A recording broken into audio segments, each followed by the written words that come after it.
संस्कृत महाकाव्य, नाटक एवं गद्य, इन तीन परंपराओं को ही हम काव्य की श्रृंखला में मानते हैं, क्योंकि दृश्य काव्य की श्रेणी में नाटक आते हैं। दृश्य एवं श्रव्य दोनों में, दोनों प्रकार के जो होते हैं वो नाट्य होते हैं। उसी प्रकार जो छंदोबद्ध लिखा जाता है उनको हम काव्य बोलते हैं, जो महाकाव्य या खंड काव्य की श्रेणी में संस्कृत साहित्य माने जाते हैं। और जो कथा या आख्यायिका के रूप में जो हमारे संस्कृत साहित्य के ग्रंथ हैं उनको गद्य काव्य की श्रेणी में गिना गया है। और गद्य काव्य में सबसे प्रथम कवि हैं महाकवि दंडी। दंडी की दो रचनाएं उपलब्ध होती हैं, दस कुमार चरितम और अवंती कथा सुंदरी।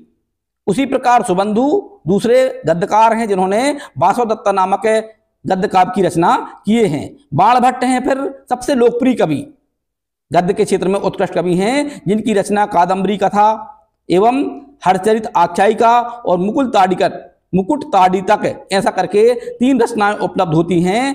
तो मैं पूर्व में बता चुका हूं कि दंडी का दस कुमार चरितम, सुबंधु का वासवदत्ता और महाकवि बाणभट्ट का कादम्बरी, इन तीन काव्यों को गद्य त्रय के रूप में जाना जाता है। विश्वेश्वर पांडे मंदार मंजरी नामक ग्रंथ की उन्होंने रचना किए हैं। अंबिका दत्त व्यास जिन्होंने शिवराज विजयम ऐतिहासिक उपन्यास, इनकी रचना है जो बहुत प्रचलित है, लोकप्रिय है और विभिन्न परीक्षाओं में यह प्रश्न पूछा जाता है।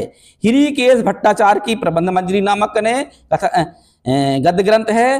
पंडिता छमाराव, आधुनिक कवियों में हम बात करेंगे तो पंडिता छमाराव जो है परतंत्र भारत के नागरिकों के लिए जो प्रेरित करने के लिए बहुत ही अच्छे इन्होंने काव्यों की रचना की है, जिन्होंने गद्य काव्य की रचना भी किए हैं, जिसमें कथा पंचकम, ग्राम ज्योति, कथा मुक्तावली ऐसे गद्य ग्रंथ इनके बहुत ही महत्वपूर्ण ग्रंथ माने जाते हैं। धनपाल नामक कवि ने तिलक मंजरी की रचना किए हैं। भादीर सिंह नामक कवि ने गद्य चिंतामणि की रचना किए हैं। रामजी उपाध्याय जो आधुनिक कवियों में बहुत महत्वपूर्ण कवि माने जाते हैं, जिनकी रचना है द्वाव सुपर्णा। इस प्रकार से गद्य की परंपरा भी बहुत ही हमारे संस्कृत साहित्य में माने महत्वपूर्ण है। इन कवियों की जानकारी हम छात्रों को जानना अति आवश्यक है।